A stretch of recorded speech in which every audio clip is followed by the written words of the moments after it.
Nicola Sturgeon to resign as Scottish First Minister. Here's a summary of the article. Nicola Sturgeon has announced she is resigning as Scotland's First Minister after more than 8 years in the role. She is the longest-serving First Minister and the first woman to hold the position.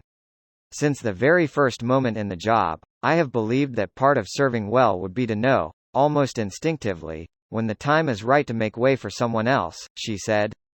That's not just because Nicola Sturgeon has been a key figure for so long, an MSP since the Scottish Parliament was opened in 1999, and its longest-serving First Minister. Scottish Labour leader Anna Sarwar said the First Minister had led Scotland through some of the most challenging times in recent history. Former First Minister and SNP leader Alex Salmond, who now leads the Alba Party, said he felt for Ms Sturgeon personally, but that there was no obvious successor and no clear strategy for independence. Deputy First Minister John Swinney said he was very sorry at the First Minister's decision but completely understands her reasons. This post received a score of 7,700, with an upvote ratio of 96%. Here are the top comments in response to this article.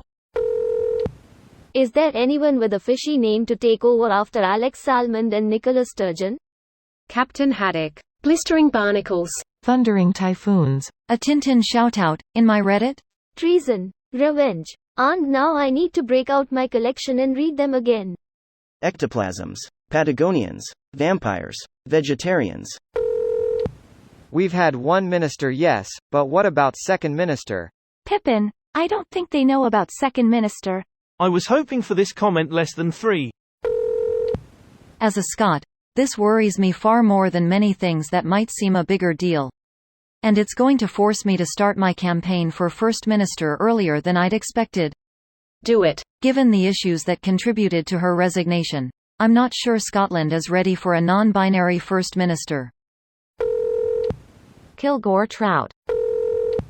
Greater than however, a source close to Ms Sturgeon told the BBC that she had had enough. Jacinda and Nicola both. The burnout from being a world leader is real. Look at a photo of almost any U.S. president from when they entered office to when they left office, usually 8 years later. Those were dog years. Abe Lincoln looked like a shell of a man after the Civil War.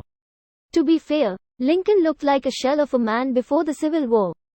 Dude was never pretty. His ugliness was actually quite well renowned, and he used it to his advantage whenever he could. He was once famously accused of being two-faced.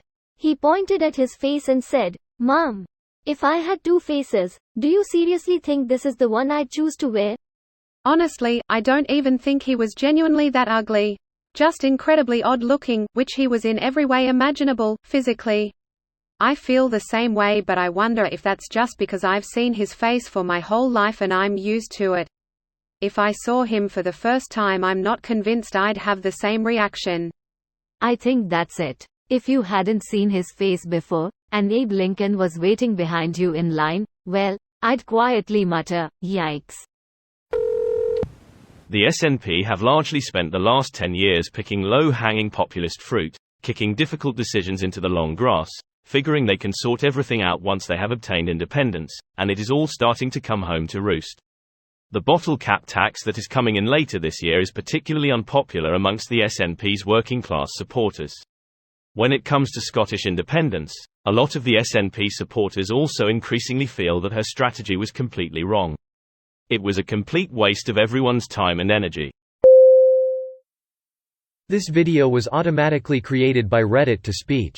The article and comments in this video were selected from Reddit according to their upvotes, and any paraphrasing was performed by smmry.com, without any human intervention.